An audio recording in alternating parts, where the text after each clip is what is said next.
What is up? If you follow me on TikTok, you'll realize that I've already talked about this subject. But I'm going to go into it a little more in depth here,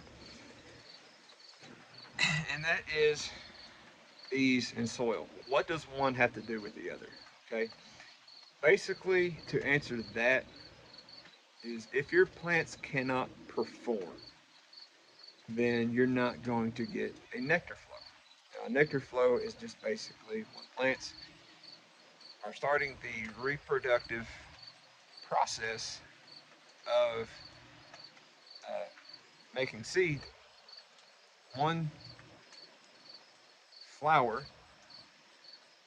produces a sweet substance that attracts bees and other pollinators to it and produces pollen too, which I will get into here later on in the video, to um, pollinate other flowers, basically, so they can produce seed. Now, does this happen with every plant? No, there are some wind pollinated plants. Okay, so what nectar basically is, though, the chemical breakdown of nectar is C6H12O6. If I remember correctly, it's 6 carbon, 12 hydrogen, and 6 oxygen. Okay, I know, big thing. So, what does it take to make nectar? CO2, carbon dioxide, and water. Okay, if your plants can't perform, if they're sickly, if they're not green and lush, then you're not going to get photosynthesis, which means you're not getting the levels of carbon, or CO2, I mean, carbon dioxide, into the plant. And you're not getting the sugars that the plant needs to produce nectar. Now, if your soil is not able to hold water very well, then you're not going to get the water that is needed to produce the sugars that is in nectar. What we use here is we use worm castings, compost, and mulch in our fields. Now the mulch is just basically it's provided by us by what we plant. Okay, that is it. Worm castings and compost provide a boost of nitrogen, potassium, phosphorus, all three of the elements needed to uh, help fertilize the plant. It also adds bacteria and fungus to aid in the breakdown process of the mulch that we're putting down. Now, okay, what's this sort of got to do with bees? Okay, the breakdown of the mulch is continuously adding fertility to the soil. It adds fertility year round. It basically does not stop. In the wintertime, it'll slow down a bit. If the ground is frozen, then it'll completely stop, but it will restart again once the ground is thawed and reached a certain temperature. So, now we have a continuous flow of nutrients. Now, the other thing that bees need is pollen.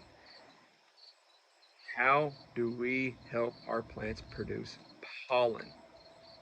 Okay, goes back to fertility. Okay, now the key component here in the fertility is nitrogen. Okay, nitrogen helps the plant produce proteins, and protein is or pollen is a protein source for the bees. So, nitrogen is a key component here. Now, you might be asking yourself, well, that's going to cost a lot. It's going to, if you're a beekeeper, you're going to be asking yourself, that's going to cost a lot. That's going to require a lot of work, a lot of time. Look at what you're doing in putting sugar syrup into your bees and how much time and how much money you're spending on sugar to just feed the bees. Instead of putting that money into sugar and making sugar syrup, why not put that money into making compost, compost teas, worm castings, even ashes. Ashes do help with, like wood ash, does help with um, producing nectar. So let's look at the time you spent there. Like I will spend an hour, okay, once a week, just making sugar syrup to feed the bees. Okay, that's when I first started beekeeping with what the equipment that I have now. Quart jars, it was like 10, 15 minutes. But with the equipment that I have now, I have to make 3 gallons of sugar syrup per hive. Okay, not that's for my big hives, by the way, and that would last roughly about 3 or 4 days, and then I would have to make it again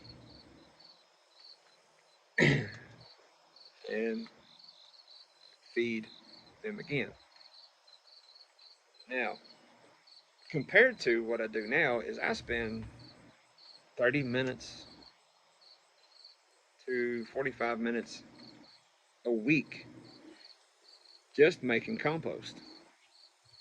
And that is including screening, that is feeding the pile, that is feeding the worms, that is um,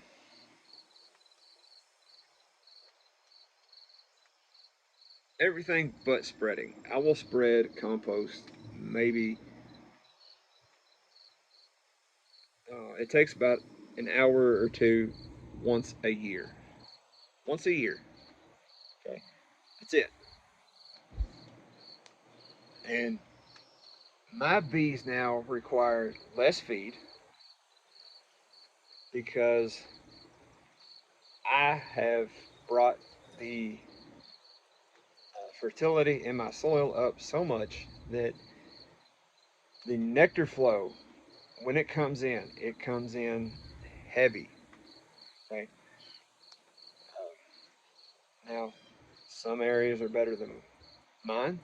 Most areas are better than mine, but it comes in heavy. Okay. So,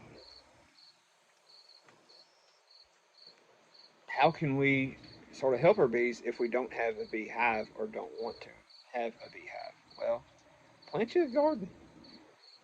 Plant out a garden. Take care of the plants.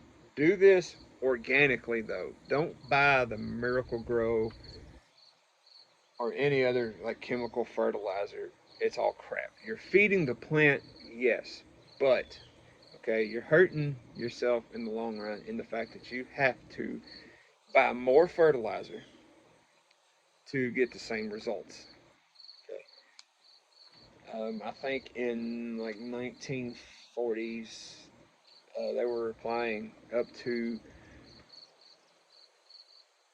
if I remember correctly, it's 100 pounds of fertilizer per acre. Now they're applying, some areas they're applying 2,000 pounds of fertilizer per acre. Now that's astronomical compared to the price of fertilizer today. Um, I haven't bought any chemical fertilizers at all, and I was able to have 1 year of clover being put on, and then 2 years of basically a lot of the grasses that was in the seed bank. Uh,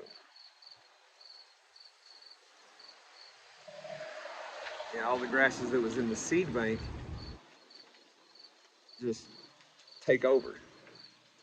Okay, and what was in? I mean, yeah, there was a lot of stuff that bees don't really forage on. There was a lot of like fescue and timothy.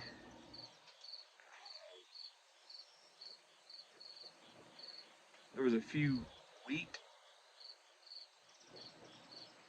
uh, grasses that was a few areas of wheat that, that had come up. There's uh, it's in the onion family, but I can't. It's an onion actually, but I can't think of the name of it right now that had came up.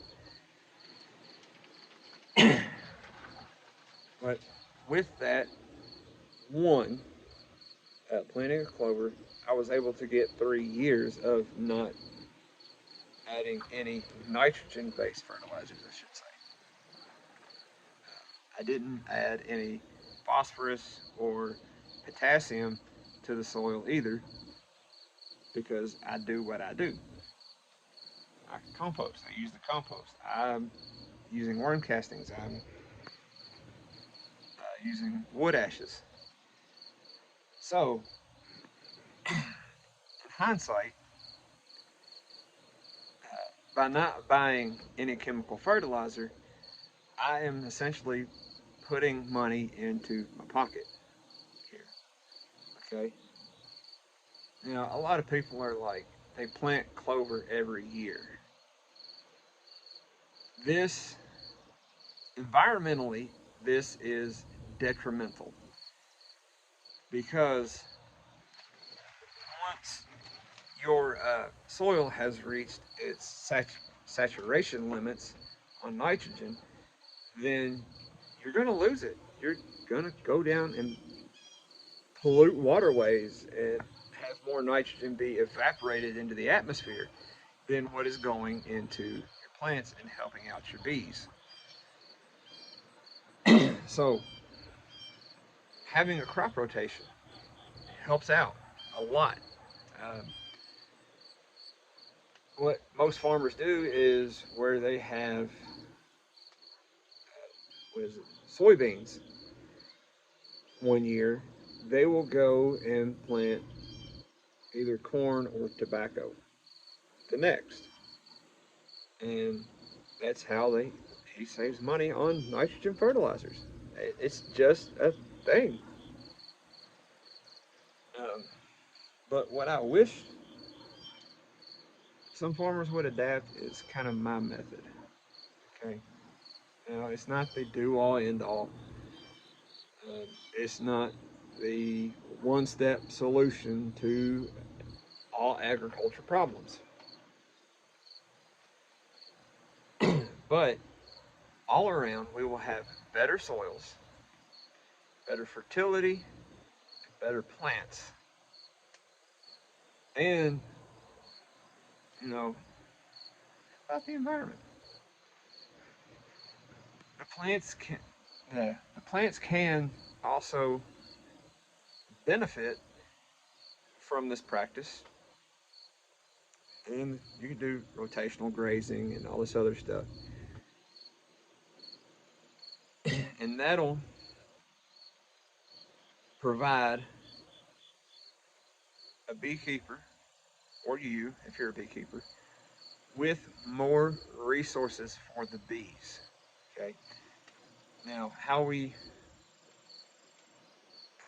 like I said, I was going to talk about pollen. Pollen is basically when plants start the reproductive process of making seed. The flowers produce pollen, okay, and then pollinators they collect the pollen and distribute it to other flowers to make more seed.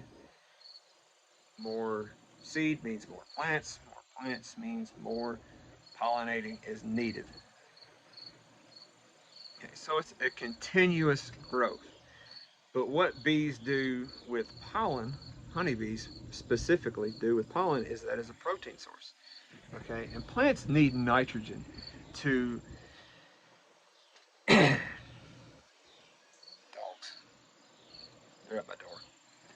Plants need nitrogen to basically produce this protein source. So nitrogen is a key source for honeybees.